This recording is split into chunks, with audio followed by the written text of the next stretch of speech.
Assalamualaikum warahmatullahi wabarakatuh. Di sini kami dari kelompok 5 akan menjelaskan Islam di Nusantara 1, yaitu Wali Songo dan penyebarannya dalam mata kuliah Sejarah Peradaban Islam. Perkenalkan, saya Lema Safina dengan NIM 230605111007. Islam masuk ke Nusantara diperkirakan masuk pada abad ke-8 Masehi, walaupun masih banyak perdebatan, tapi banyak yang mengatakan bahwa Islam masuk pada abad ke-8 Masehi. Kemudian Islam berkembang dan menyebar luas di Nusantara.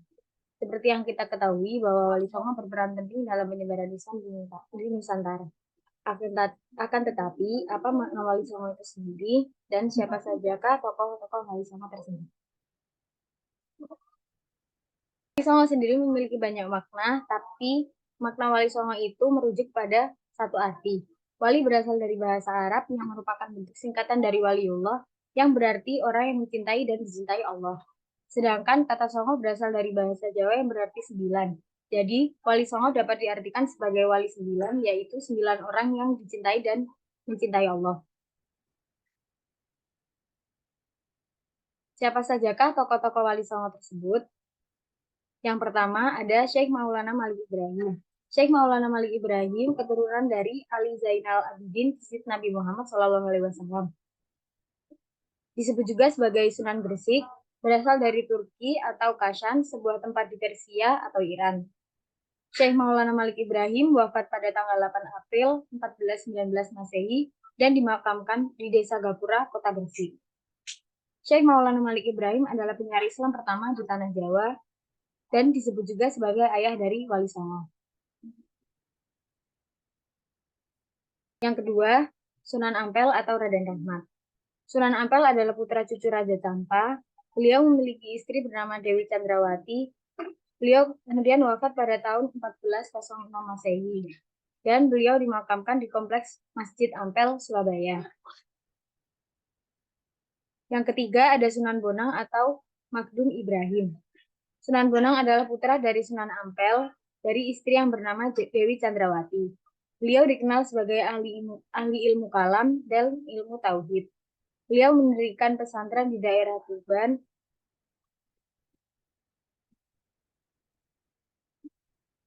Beliau sendiri mempunyai keunikan dengan strategi dakwahnya, yaitu mengubah nama-nama dewa dengan nama-nama malaikat sebagaimana yang dikenal dalam Islam. Beliau wafat pada tahun 1525 Masehi dan dimakamkan di Tuban, daerah pesisir utara Jawa. Kemudian yang keempat ada Sunan Kalijaga atau Raden Syahid. Sunan Kalijaga memiliki atau mempunyai nama kecil yaitu Raden Syahid. Sunan Kalijaga juga dijuluki sebagai Syekh Malaya. Ayahnya bernama Raden Sahur Tumenggung Wilwatikta keturunan Ranggalawe atau Bupati Tuban. Beliau adalah salah satu wali yang asli orang Jawa. Kalijaga berasal dari kata Kodisaga atau pelaksana. Menurut masyarakat Kodizaka berarti pemimpin atau pelaksana yang menegakkan kesucian atau kebersihan. Beliau wafat pada abad ke-15 dan makamnya ada di Desa Kadilangu, Kabupaten Demak, Jawa Tengah. Kemudian yang kelima ada Sunan Giri atau Raden Ainul Yakin. Nama lain beliau adalah Raden Paku. Beliau merupakan putra dari Syekh Maulana Ishaq atau murid Sunan Ampel. Beliau merupakan saudara ipar dari Raden Paku. Beliau juga dikenal sebagai sebutan Sunan Giri. Sunan Giri menimba ilmu di pesantren Ampel, Denta, Surabaya, milik Sunan Ampel. Beliau belajar di Pasai bersama Sunan Bonang. Beliau wafat pada awal abad ke-16 dan dimakamkan di Bukit Giri yang berada di Gresik. Yang keenam, Sunan Derajat. Sunan Derajat memiliki nama asli Raden Kosim. Beliau disebut Sunan Derajat karena beliau berdakwah di daerah Derajat Kecamatan Paciran, Lamongan. Masyarakat juga menyebutnya sebagai Sunan Sedayu. Beberapa juga menyebutnya dengan Raden Syarifuddin. Ada juga yang memanggil Maulana Hashim dan Sunan Mayang Madu. Beliau merupakan putra Sunan Ampel dari istri kedua yang bernama Dewi Chandrawati. Beliau memiliki 6 saudara, salah satunya Raden Maulana Malik Ibrahim. Beliau wafat pada tahun 1522 Masehi. Yang ketujuh, Sunan Kudus atau Raden Ja'far Shadiq. Sunan Kudus dikenal Ja'far Shadiq atau Raden Undung. Beliau dijuluki Raden Amir Haji sebab ia pernah bertindak sebagai pemimpin jamaah haji. Pemimpin dalam bahasa Arab yaitu Amir. Beliau juga merupakan putra dari Raden Utsman Haji. Beliau menyebarkan agama Islam di daerah Jipang, Panolan, Blora, Jawa Tengah. Dalam silsilah, Sunan Kudus masih keturunan Nabi Muhammad dari Husain bin Ali radhiyallahu anhu. Beliau dijuluki sebagai wali al-ilmi karena sangat menguasai ilmu-ilmu agama, terutama tafsir, fikih, usul fikih, tauhid, hadis, serta logika.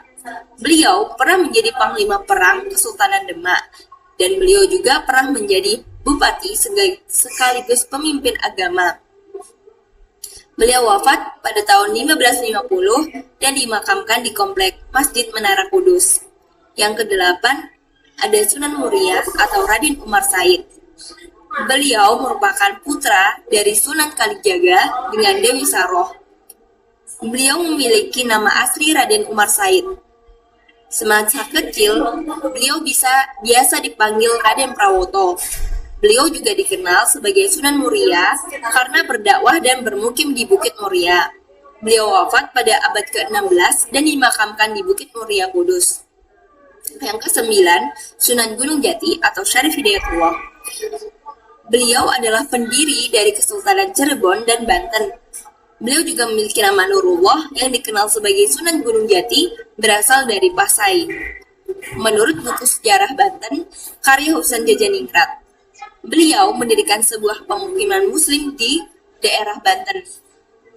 Dan beliau berhasil mengusir bangsa Portugis pada tahun 1526. Beliau juga berhasil mengubah nama Sunda Kelapa menjadi Jayakarta. Beliau memiliki putra yang bernama Hasanuddin yang kemudian menjadi pemimpin di Banten. Beliau wafat di Cirebon pada tahun 1570 saat usia 80 tahun dan dimakamkan di pemakaman Wukir Sapta Pangga di Gunung Jati, Desa Astana Cirebon, Jawa Barat. Kemudian masuk ke strategi dakwah para wali songo. Yang pertama ada Maulana Malik Ibrahim atau Sunan Gresik. Beliau ini melakukan pendekatan kekeluargaan dengan menawarkan putrinya untuk diperistri Raja Majapahit. Namun strategi ini gagal karena sebelum sampai ke tujuan, rombongan mereka terkena serangan dan banyak yang meninggal. Namun Sunan Gresik tidak putus asa. Akhirnya beliau melakukan penyebaran Islam melalui pendidikan dengan mendirikan pesantren sebagai basis pendidik dan menghimpun santri. Yang kedua, Sunan Ampel atau Raden Rahmat.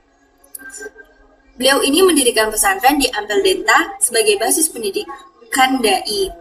Beliau mendidik kader dai yang nantinya disebar ke seluruh Jawa. Nah, beliau memiliki murid yang bernama Sunan Bonang dan Sunan Derajat, yang tidak lain, keduanya merupakan putra dari Sunan Ampel sendiri. Kemudian beliau juga membangun masjid, yaitu Masjid Demak, sebagai pusat kegiatan dan penyebaran Islam. Beliau juga disebut sebagai negarawan karena beliau merencanakan dan mengukuhkan berdirinya Kesultanan Demak. Menurut sejarah, Sunan Ampel ini adalah pengukuh Raden Fatah untuk menjadi sultan pertama di Kesultanan Demak. Yang ketiga yaitu Sunan Bonang atau Raden Maulana Mashlum Ibrahim. Sunan Bonang menyebarkan agama Islam dengan memanfaatkan kegemaran masyarakat pada seni pewayangan dengan menciptakan tembang yang berisi ajaran tauhid. Nah, di setiap baitnya beliau sisipkan kalimat syahadatain. Kemudian beliau juga menulis karya seperti Sunan Bonang dan Primbon sebagai media dakwah. Yang keempat ada Sunan Kalijaga atau Raden Masyahid. Beliau melakukan penyebaran agama Islam dengan pendekatan kultural dengan memanfaatkan wayang dan gamelan sebagai media dakwah. Yang pada saat itu, wayang ini sangat populer di masyarakat Jawa. Yang ceritanya itu diambil dari agama Hindu dan Buddha. Nah, beliau ini menyelipkan ajaran Islam dalam cerita wayang yang dikarangnya. Kemudian Beliau juga memanfaatkan pembakaran kemenyan dalam ibadah sebagai akulturasi budaya. Sebelumnya, kemenyan itu digunakan untuk upacara penyembahan dewa. Namun, beliau membolehkan kemenyan untuk sebagai pengharum ruangan agar nantinya berdoa itu khusyuk. Kemudian, beliau juga menciptakan corak batik bermotif burung sebagai pesan moral. Motif burung tersebut bernama kukila, yang ku artinya jagalah, kila artinya perkataan, dan jika digabungkan maknanya adalah jagalah perkataan sebaik-baiknya. Yang kelima yaitu Sunan Giri atau Raden Ainul Yakin. Sunan Giri menyebarkan agama Islam dengan mendirikan pesantren di Giri sebagai basis pendidikan dai keluar Jawa. Kemudian, beliau juga menggunakan permainan dan tembang anak-anak sebagai media dakwah. Assalamualaikum warahmatullahi wabarakatuh. Perkenalkan, nama saya Nanda Bita Agustin dari Prodi Teknik Informatika, Fakultas Saintek dengan nomor induk mahasiswa 230605110001. Di sini saya dari kelompok 5, dan kebagian menjelaskan tentang peran Wali Songo dalam penyebaran Islam di Nusantara. Nah, dari gambaran singkat yang sebelum-sebelumnya telah kita pelajari nih teman-teman tentang perjalanan hidup dan perjuangan Wali Songo dalam menyebarkan agama Islam di daerah Jawa khususnya dan di daerah wilayah Nusantara pada umumnya. Maka terdapat strategi yang dilakukan oleh para Wali Songo sehingga Islam lebih mudah diterima dibandingkan dengan agama lain. Nah, strategi yang dilakukan bermacam-macam, juga tidak ada unsur paksaan. Di antara strategi-strategi penyebaran Islam tersebut adalah pertama, jalur pendidikan. Awalnya Islam adalah komunitas kecil yang mana interaksi antara para pedagang Muslim dari berbagai negara seperti Arab, Persia, anak benua India, Melayu, dan Cina yang berlangsung lama sehingga membuat komunitas Islam semakin berwibawa, semakin Islam, dan pada akhirnya membentuk masyarakat Muslim atau sekelompok orang-orang Muslim. Selain dari jalur pedagang juga para penyebaran Islam dari berbagai kawasan tersebut juga menyebarkan agama Islam yang dianutnya melalui sarana pelayaran. Yang kedua yaitu jalur dakwah.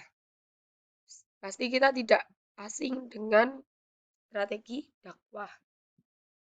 Proses dakwah tersebut pada mulanya dilakukan secara individual. Mereka melaksanakan kewajiban-kewajiban syariat Islam dengan memperlihatkan kebersihan dan dalam bergaul mereka menampakkan sikap yang sederhana, akhlakul karimah yang baik. Peran Wali Songo cukup dominan adalah di bidang dakwah, baik dakwah melalui lisan, melalui karya seni, maupun kebudayaan yang lainnya. Sebagai mubalik, Wali Songo berkeliling dari satu daerah ke daerah lainnya dalam menyebarkan agama Islam. Adapun sarana yang digunakan dalam dakwah berupa mendirikan pesantren-pesantren, masjid-masjid yang dipimpin oleh para Wali Songo dan melalui media kesenian seperti wayang, gamelan, tembang, ya, yang mana mereka memanfaatkan pertunjukan-pertunjukan tradisional tersebut sebagai media dakwah Islam. Di wayang, gamelan, terus tembang juga berisikan pesan-pesan tauhid yang mana juga sikap menyembah Allah dan tidak menyekutukannya atau menyembah yang lainnya. Ketiga yaitu jalur perkawinan. Perkawinan antara pedagang Muslim, mubalik, dan anak bangsawan Nusantara. Nah, jalur perkawinan ini awal mulanya berasal dari percakapan ilmu pengetahuan dan pengobatan yang didapati oleh tuntunan hadis Nabi Muhammad SAW, yang mana diantaranya kaum muslim ada yang berani memenuhi sayembara yang diadakan oleh raja dengan janji raja, yaitu bahwa barang siapa yang dapat mengobati putrinya apabila perempuan akan dijadikan saudara, sedangkan apabila laki-laki akan dijadikan menantu. Nah, dari tragedi tersebut, dari eh, sejarah tersebut, maka Wali Songo menggunakan jalur perkawinan agar eh, penyebaran Islam ini yang awal mulanya berasal dari keturunan-keturunan raja, sehingga penyebaran keturunan-keturunan raja ini semakin banyak, sehingga penyebaran Islam juga semakin meluas. Yang keempat yaitu jalur pendidikan.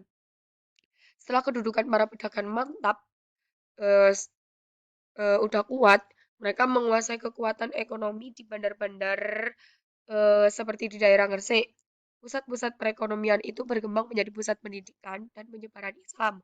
Pusat-pusat pendidikan dan dakwah Islam, pusat-pusat perekonomian itu berkembang menjadi pusat pendidikan dan penyebaran Islam, yang mana Kerajaan Samudra Pasai berperan sebagai pusat dakwah pertama yang didatangi pelajar-pelajar dan mengirim mubalik lokal. Ya, di antaranya mubalik lokal yaitu Syekh Maulana Malik Ibrahim ke Tanah Jawa. Yang terakhir yaitu strategi kultural. Awal mulanya, kegiatan Islami selalu menghadapi benturan dengan tradisi-tradisi Jawa yang banyak dipengaruhi oleh Hindu dan Buddha. Setelah kerajaan Majapahit runtuh, kemudian digantikan oleh kerajaan Islam, di Jawa Islam menyesuaikan dengan budaya lokal, sedangkan Sumatera adatnya menyesuaikan dengan Islam. Jadi, kalau di Jawa, itu kalau penyebaran Islamnya disesuaikan dengan kebudayaan lokalnya. Akan tetapi kalau di luar Jawa, seperti Sumatera, adatnya itu menyesuaikan agamanya. Next, Islam terus berkembang dan menyebar dari masa ke masa hingga sekarang melalui tahap-tahap dan jasa para mubalik. Meskipun demikian, masih terdapat perbedaan-perbedaan dalam cara ibadah disebabkan oleh faktor kultural. Maka apa yang harus dilakukan oleh para penulis bangsa Indonesia untuk dapat menyatukan pemahaman tentang Islam, kita perlu untuk meniru, menjadi menerapkan salah satu strategi yang telah diajarkan oleh para wali songo. Karena para wali songo itu mereka membawa ajaran Islam dengan cara yang mudah diterima dan tidak menimbulkan konflik, tidak menimbulkan fitnah, tidak menimbulkan perdebatan antara satu dengan yang lainnya.